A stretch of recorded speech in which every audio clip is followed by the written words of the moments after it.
नमस्कार दर्शक बंधु আমি রিন্টু আমরা দেখছেন আইডেন্টি ব্লগ ইউটিউব চ্যানেল। তো চ্যানেলের পক্ষ থেকে জানাই সবাইকে সাদর আমন্ত্রণ। তো আজকে যে বিষয় নিয়ে কথা বলবো বন্ধুরা, যে আমার বাজিকার পাখি বহুদিন ধরে মিটিং করছে, ব্রিডিং মুডে আছে, কিন্তু পাখিটা ডিম দিচ্ছে না। তো এর করণীয় কী, এটাই নিয়ে আজকে কথা বলবো। তো মূলত দুটি কারণ থাকে পাখির ডিম না দেওয়ার।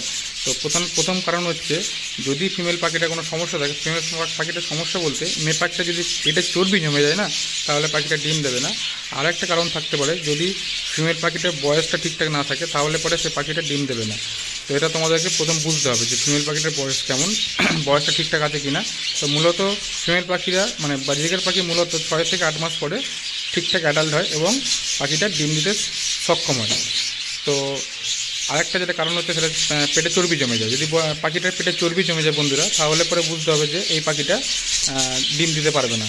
তো সেক্ষেত্রে তোমাদের কী করণীয় সেটা নিয়ে কথা বলো বন্ধুরা। তো কী করে বুঝবে বন্ধুরা যে ফিমেল পাখিটার পেটে চর্বি জমে গেছে, সেটাই তোমাদের দেখাবো। যে পেটে চর্বি জমাটাকে কী করে চর্বি জমেছে সেটা কী করে বোঝা যায়, সেটাই দেখাবো তোমাদেরকে। তো একটা পাখি তোমাকে ধরে দেখাচ্ছি বন্ধুরা, দেখো। তো বন্ধুরা, যদি এরকম জায়গায় দেখেন যে এখানে অনেক সময় এইদিকে নিচের দিকে চামড়াটা ঝুলে যায়, যদি দেখেন যে নিচের দিকে চামড়া ঝুলে যায়, এই দেখুন এই পেটে দেখুন চর্বি, এই জায়গাটা চর্বি জমে যায়, ফুলে যায়। তো মূলত দুটি কারণে এই জায়গাটা ফুলে থাকে, প্রথমত ডিম থাকলে, আর দ্বিতীয়ত হচ্ছে চর্বি জমে গেলে। তো যদি দেখো বন্ধুরা যে এই জায়গাটা কোনো ফুলে ভাব গেছে বা ফুলে গেছে, আমার যেমন পাখিটার দিকটা ফুলে আছে, তো এই দিকটা হচ্ছে ফুলে থাকলে তাহলে বুঝতে হবে তোমাদের বন্ধুরা যে পাখিটার পেটে চর্বি জমে গেছে। আর একটু আঙুল দিয়ে দেখবেন ওই জায়গাটা নিচের দিকটা, যদি দেখেন যে ডিম আকৃতি বা গোল আকৃতি কিছু লাগে, তাহলে বুঝতে হবে যে এই পাখিটা পেটে ডিম এসে গেছে।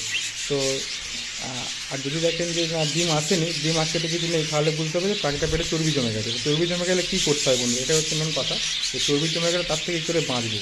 যদি পাখিটা দীর্ঘদিন নিয়ে এসেছি, পাখিটা দীর্ঘদিন মিটিং করছে, ব্রিডিং মুডে আছে, কিন্তু ডিম দিচ্ছি না, সেক্ষেত্রে আমার কী করণীয়, সেটাই হচ্ছে মেন কথা।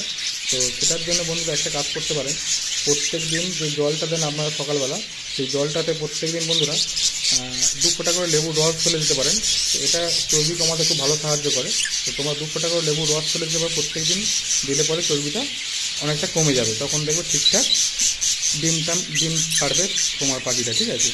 তো এটা তোমাদের লক্ষ্য রাখতে হবে। আর দ্বিতীয় কারণ হচ্ছে, যদি মেল পাখির বয়সটা কম থাকে, মেল পাখির বয়সটা কম বলতে বন্ধুরা, যদি মেল পাখি ধরুন হয়তো ফিমেল পাখির থেকে বয়স বেশি হয়ে গেছে, মানে কম হয়ে গেছে, তখন কিন্তু সেই মেল পাখিটা আর ডিম দেবে না। মানে মেল পাখিটা ব্রিডিং করলেও ফিমেল পাখিটা ডিম দেবে না। কারণ কি, যদি মেলের বয়স কম থাকে আর ফিমেলের বয়স বেশি থাকে, সেক্ষেত্রে কিন্তু সেই ফিমেলটা কোনোদিনই ডিম পারবে না, ঠিক আছে। আর একটা কথা, মেন তোমাদের দেখতে হবে খাঁচার সেট আপটা বলতে, ধরো একটা একজোড়া বাজিকারের জন্য এই দেখুন আমার এই খাঁচাটা ঠিকঠাক 2 ফুট বাই 2.5 ফুট খাঁচা লাগবে। এই 2 ফুট বা 2.5 ফুট খাঁচা 300 টাকা খরচা পড়ে। তো এরকম খাঁচায় রাখলে পাখিটা যে ওড়ার প্রেসটা ঠিকঠাক দিতে হবে, দিলে পরে তোমাদের পাখিটা ঠিকঠাক ব্রিডিং করবে এবং মিটিং করবে এবং ডিমও পারবে, ঠিক আছে। আর একটা কথা, তোমাদের যে খাবার দিচ্ছ প্রত্যেকদিন সিড মিক্স দিচ্ছ, এই সিড মিক্সের সাথে কিছু মিক্সিং দানা দিতে হবে, যেমন রেড মিলেট, হোয়াইট মিলেট, এসব একটু দিতে হবে। দিলে পরে একই রকম চীনা কাউন খাওয়ালে হবে না, একটু রেড মিলেট, হোয়াইট মিলেট, একটু ক্যানারি ফ্যানারি দিতে হবে। দিলে পরে এটা কিন্তু ভালো ডিম বাচ্চা করে এবং ভালো ব্রিডিং মুডে থাকে এবং মিটিং করে। আর একটা কথা, তোমরা হচ্ছে একটু পাখির খাবারের মধ্যে যে সফট ফুড দাও, ওই সফট ফুডের মধ্যে একটু সবুজ শাকসবজি দিতে হবে। সবুজ শাকসবজি দিলে কী হয় বন্ধুরা, ওদের যে ইমিউনিটি পাওয়ারটা ভালো থাকে এবং যে ডিম বাচ্চা করার যেটা প্রবণতা ওটা ভালো থাকে। ওটা তোমাদেরকে দিতেই হয় মাস্ট। একটু সবুজ শাকসবজি দেবেন, একটু ছোলা দেবেন, দিলে পরে দেখবেন এই সমস্যাটা থাকবে না। যদি একইভাবে চীনা কাউন খাইয়ে যান, তাহলে পরে কিন্তু ওই পাখিটার মেদ তৈরি যাবে, দীর্ঘদিন বসে খাবে এবং মেদ তৈরি যাবে। তো তোমরা যখন নতুন পাখি কিনবে বাজার থেকে, তখন কিন্তু এটা একটু ভালো করে দেখে নেবে যে পাখির পেটের তলায় চর্বি আছে কিনা। এই চর্বিটা থাকলে কিন্তু পাখি কোনোদিনই ডিম বাচ্চা করবে না, প্রথম কথা। আর দ্বিতীয় কথা, যখন কিনবে পাখিটা একটু সেমি অ্যাডাল্ট কেনার চেষ্টা করবে, একেবারে পুরো বয়স্ক পাখি কিনবে না, মাস 3-4 পাখি কেনার চেষ্টা করবে, তাহলে পরে দেখবে এই সমস্যাটা আর আসবে না। এরকমভাবে করলে তোমাদের বন্ধুরা ডিম বাচ্চা সবই ভালো হবে, কোনো সমস্যা হবে না। আশা করি তোমাদের উপকারে আসবে, ঠিক আছে।